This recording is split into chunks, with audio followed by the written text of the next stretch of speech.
अस्सलाम वालेकुम and welcome to sports floor. जल्दी से आपको टॉस की अपडेट देते हैं जो साउथ अफ्रीका और पाकिस्तान के दरमियान थर्ड ओडीआई में पाकिस्तान ने they didn't win the toss. South Africa ने टॉस जीत के पहले बैटिंग करने का फैसला किया। यूज्ड पिच है, उनके कैप्टन कह रहे हैं, so they really want to put a total up to 290। उनकी प्रेडिक्शंस है कि इस तरह जाएंगे। पाकिस्तान टीम में क्या चेंजेस हैं?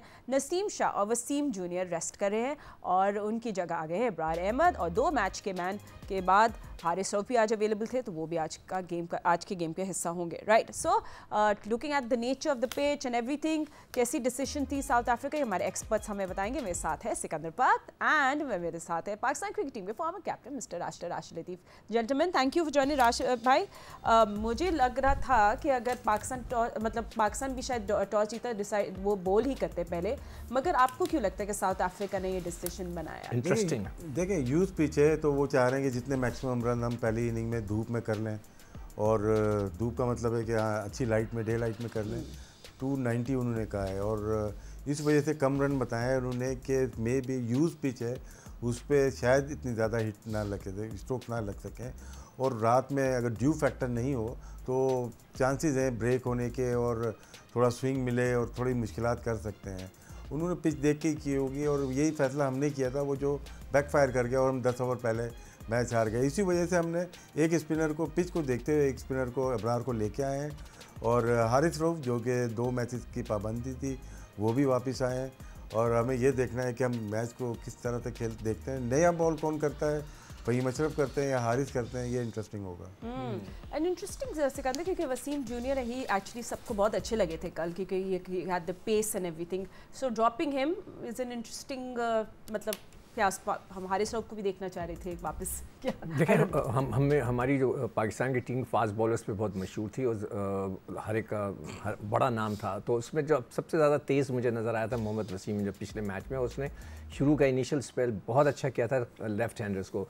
मगर मेरा सवाल सिर्फ यहाँ पे ये है कि हमारे जो टीम है किस चीज़ में स्ट्रगल करती है, बैटिंग में या बॉलिंग में? इस वक्त हमें लगता है कि बैटिंग में भी स्ट्रगल कर रही है, तो हमारे पास बैटिंग में कोई चॉइस ही नहीं है। मैं अभी देख रहा था, एक चॉइस है हसन नवाज़ जो बाहर बैठा हुआ है, और एक हसीबुल्ला है जो को कभी नहीं खेल सकेगा वो, ठीक है ना। अब्दुल समद को वहाँ पे आपने रखा था, T20 में नहीं खिलाया, इधर भी बगैर खिलाए उनको फारिग कर। बॉलिंग के अंदर हमारे पास बहुत चॉइसेस हैं। हमारे पास हारिस, वसीम, मोहम्मद वसीम, इब्रार, नसीम शाह, फैसल अकरम, हमारे 4-5 चॉइसेस हैं, मगर फिर भी यहाँ पे नए बच्चे को हमने नहीं खिलाया। तो हम वही चीज़ लेके, खैर हो सकता है कि आज तो खैर मैं भी एक्सक्यूज़ कर देता हूँ कि जी एक सीरीज़ का डिसाइडर है आज कि कौन जीतेगा, तो चलो आपको हमने थोड़ा सा मार्जिन दे दिया कि कर लो।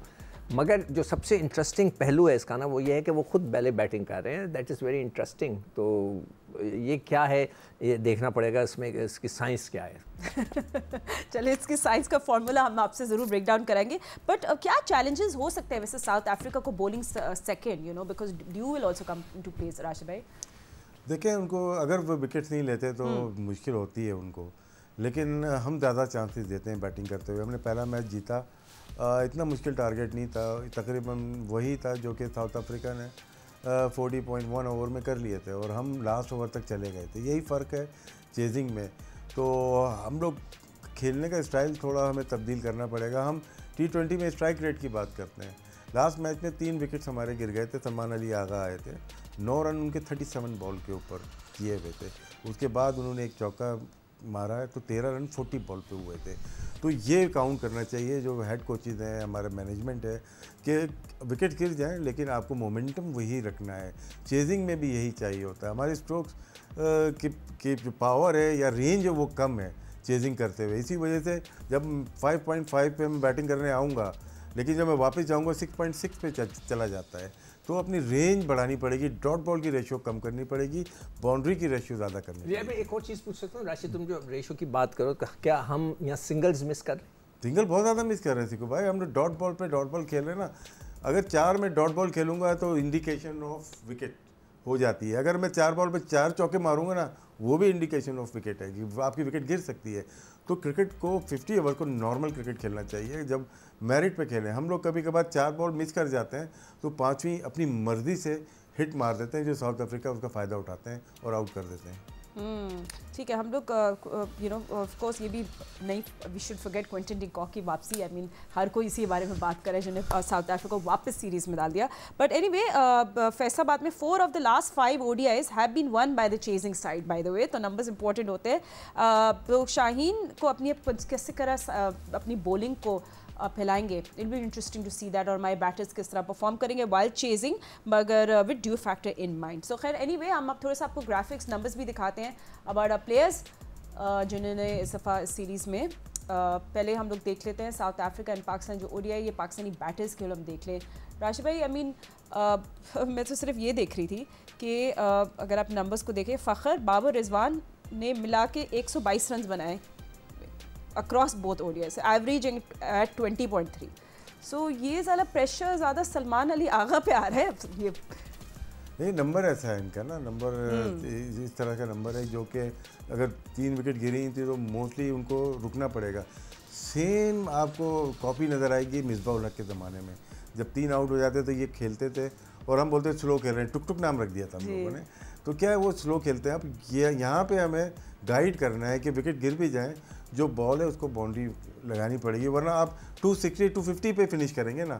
वो पिछले मैच में अगर हम देखें, सलमान अली आगा को लेके आते हैं, फिर हम पिछले इनिंग्स में देखते हैं कि नवाज़ ने नीचे से आके 60 बॉल पे 60 अगर बनाए हैं तो हम 269 पे पहुँचे हैं। अगर वो भी नहीं बना पाते 240 पे हम फिनिश कर जाते। शायद हम बहुत ज़्यादा डॉट बॉल कंसीड कर रहे हैं पहली इनिंग्स खेलते हुए भी और दूसरी इनिंग्स खेलते हुए भी। नवाज़ का ये है कि 2 अच्छा खेलता हुआ नज़र आ रहा है T20 में भी, और यहाँ पे उनको थोड़ा सा ऊपर एक खिला के नंबर, एक और नंबर ऊपर खिला के चेक कर लें, वो आपको ज़्यादा बेहतर परफॉर्मेंस देगा। मगर इसके लिए मैं ये कहूँगा कि अगर नवाज़ को ऊपर खिला के तुम कह रहे हो खिलाएं, तो फिर इसमें फिर बाबर की पोजीशन जो है ना हिलती है, या बाबर या रिजवान चेंज कर सकते हैं भाई। अब ये नहीं, मगर वो होते नहीं ना वो नहीं, ये तो देखें, मैं अगर कप्तान हूँ, मैं अगर मैनेजमेंट हूँ तो मेरा फॉल्ट है। मैं फिर डिक्टेट वो कर रहे हैं मुझे, तो मेरा फॉल्ट है ना। मेरे ख्याल से ये बात तो बाहर नहीं आती होगी ना कभी भी। नहीं, वो तो साफ नज़र आता है कि वो डिक्टेट करते हैं और बड़ा मुश्किल हो जाता है। मैं भी ड्रेसिंग रूम में रहा हूँ कि जो बड़ा प्लेयर होता है उसको समझाना कि भाई आप थोड़ा अपना नंबर छोड़ दो, तो बड़ा मुश्किल हो जाता है कि वो नंबर छोड़े। मगर ये इट्स अ फैक्ट। मगर आप ये देखें कि पिछले मैच के अंदर हमारे जो नीचे के लड़कों ने आखिरी के 10 ओवर में 90 रन बनाए थे, विच इज़ गुड, और आखिरी के 5 ओवर के अंदर 50 के करीब कुछ थे, मैं कैलकुलेट कर रहा था। तो वो उसकी वजह क्या हो सकती है कि जी आखिरी में उन्होंने स्पिनर को गेन करा दी थी, वो जो पीछर था लड़का, और 22 रन बनाए थे। हाँ, आखिरी ओवर में 22 रन छक्के पड़ गए उसको। I don't know, I was really surprise. उन्होंने अपनी बॉलिंग की डिस्ट्रीब्यूशन अच्छी तरीके से नहीं की थी, तो आज देखते हैं वो किस तरह करते हैं। ठीक है, अच्छा हमने बैटिंग की भी साथ साथ बात करें, we have some graphics for bowling as well, क्योंकि हारिस साहब आपको पता है अब जब वापस आ गए तो क्या उनकी पेस मिडिल ओवर्स में वो एक्स फैक्टर ला सकती है नहीं, जो पीछे मैचेस मिसिंग थी और अब मिसिंग थी। अब देख ले पाकिस्तानी पेसर्स ने they have taken 12 of 16 wickets in this series, और इकोनॉमी रेट इनका मिडिल ओवर्स में हैज़ बीन 6.7। राशिद भाई, तो क्या ये हारिस के आने से थोड़ा सॉल्व हो जाता है? नहीं, अभी देखें, हारिस का मेनली हमने इनको देखा हुआ है T20 में। वनडे में ऑस्ट्रेलिया इंग्लैंड वगैरह में बेहतर कर सकते हैं, इनका एक्शन रहता है, थोड़ा वाइडर चले जाते हैं, थोड़ा क्लोज ऑफ द स्टंप्स आना चाहिए। मैं बॉलर नहीं हूँ, लेकिन सुन के सिक्कू भाई को थोड़ा सीख जाते हैं, तो इनको थोड़ा करीब आना पड़ेगा अच्छी लेंथ पे बॉलिंग करने के लिए। 4 ओवर अच्छे कर लेते हैं, उसमें भी मार लगती है, लेकिन अपनी पूरी कोशिश करते हैं, 100% ये देने की कोशिश करते हैं, लेकिन बहुत प्रेडिक्टेबल हो चुके हैं कि इनकी बॉल कहाँ पिच होगी।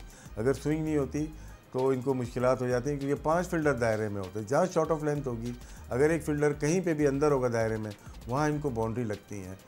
नसीम उनको नहीं खिलाया वसीम को, वसीम ने अच्छी बॉलिंग की थी, तेज़ की थी, बड़े अरसे बाद आए थे, तो वो मेरे ख्याल से 142-43 पे बॉलिंग कर रहे थे। आज खेलते 145 पे टच कर जाते वो।